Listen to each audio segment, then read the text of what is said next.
Всем привет, друзья! Недавно у меня на канале вышло 2 видео про пиявок, и они набрали очень много просмотров. Обязательно посмотрите эти видео, там я рассказываю очень интересные факты о пиявках. А я решил продолжить эту тему и заказал в интернете еще одну партию пиявок. И вот мне пришла вот такая коробка. Давайте распакуем и посмотрим, как они доехали. Внутри коробки я обнаружил контейнер из пластика, очень тщательно заклеенный скотчем. И вот, наконец, я открыл контейнер и сразу увидел одну пиявку на крышке. Она так сильно приклеилась своей присоской, что я даже не смог ее отцепить. Внутри контейнера находились губки, смоченные водой, а также много гидрогеля, в котором сидели пиявки.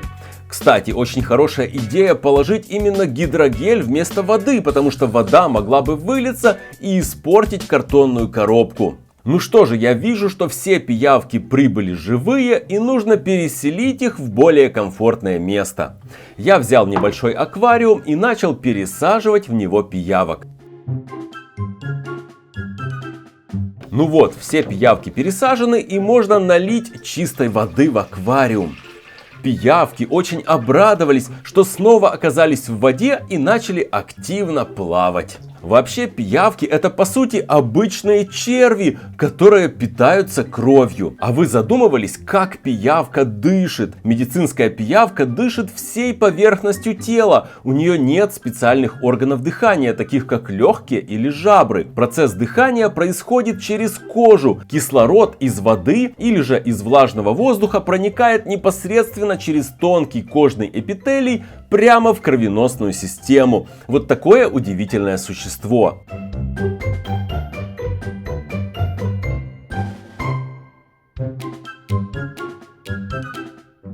Ну а питается пиявка только кровью, но при этом пиявка приносит большую пользу и может лечить болезни. Забирая кровь, пиявка отдает полезные вещества и лечит того, кого укусила.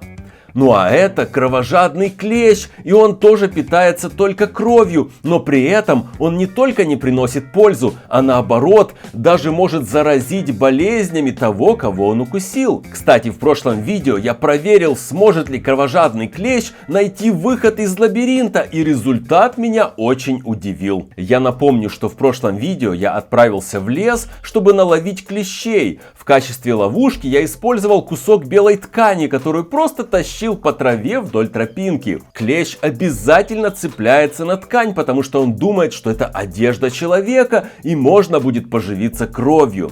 Таким образом, я поймал 3 клеща. В прошлом видео я также показывал, что клещей можно запросто брать в руки, потому что они не кусают сразу же, а обычно долго ищут самое мягкое место для укуса.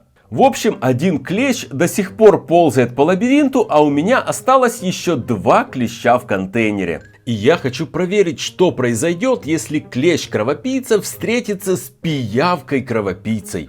Я достал одну пиявку из аквариума и положил ее на стол. Потом я вытряхнул из контейнера одного клеща на стол рядом с пиявкой.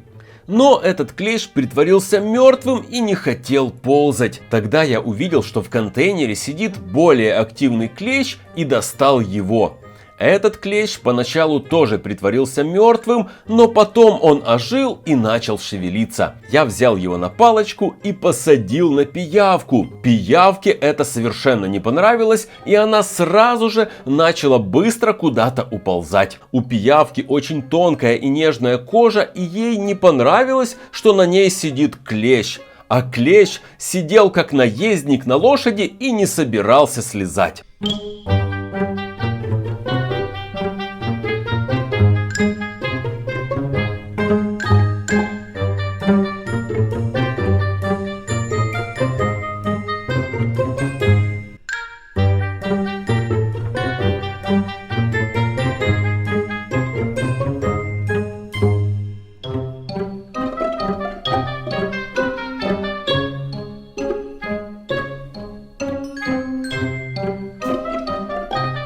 И вот через какое-то время клещ свалился с пиявки. И тут же я обнаружил, что пока я отвлекся на съемку, еще одна пиявка вылезла из аквариума и уже сидит у меня на ноге. Вот это неожиданно. Я забрал пиявку обратно в аквариум и тут вижу, что ко мне уже бежит клещ. Они все хотят моей крови. Вот это да, вокруг меня одни вампиры. О, ужас! Что делать? Куда бежать, друзья? И тут мне пришла идея, а давайте проверим, что будет, если клещ окажется под водой. Смотрите, он ползает по палочке, как ни в чем не бывало. Может быть, клещ может находиться под водой точно так же, как скорпион? Как мы знаем, скорпион и клещ не насекомые, а паукообразные, и у них похожее строение тела и органов. Клещ спокойно себе сидел под водой, и казалось, что ему там даже нравится. Смотрите, сбоку клеща образовался какой-то пузырек. Наверное, это воздух, который он выдыхает. Через минуту я достал клеща из воды. Он сидел на палочке и не шевелился. Может быть, он захлебнулся и утонул, как вы думаете? Наверное, он просто в шоке от того, что с ним произошло. И на пиявке покатался, как на лошади, и под водой побывал. Очень много впечатлений на сегодня. А я решил для полного счастья посадить клеща-кровопийцу к муравьям. Интересно, заметят ли они его или нет, ведь он очень маленький, а это довольно крупные муравьи-филахи. Муравьи действительно не замечали клеща, сидящего на палочке. А вот когда клещ оказался на земле, муравьи начали обращать на него внимание.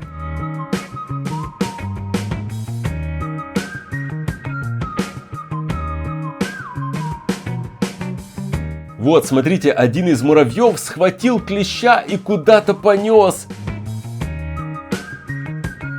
Оказалось, что он принес его на свалку. Это куча остатков пищи, куда муравьи выбрасывают все, что они не могут съесть. Правильно, тут ему и место злому кровопийце на свалке.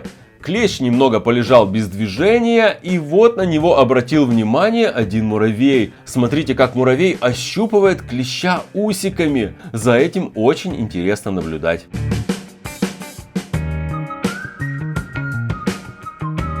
А потом клещ решил куда-то убежать, но далеко ему уйти не удалось.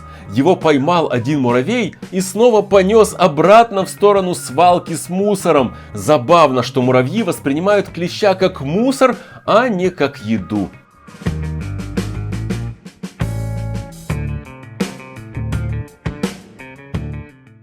В общем, друзья, получилось очень насыщенное видео. Я и пиявок показал, и муравьев, и клеща. Кстати, многие просили показать муравьев, и вот сегодня получилось их показать. Кстати, интересно получилось в этом эксперименте, что клещ просто покатался на пиявке и даже не присосался к ней и не пил из нее кровь. Почему так получилось, я не знаю. Как вы думаете, напишите в комментариях. Ну а на сегодня все, друзья. Я надеюсь, вам понравилось видео. Обязательно поставьте лайк, потому что я очень старался. Ну и до новых встреч. Всем пока.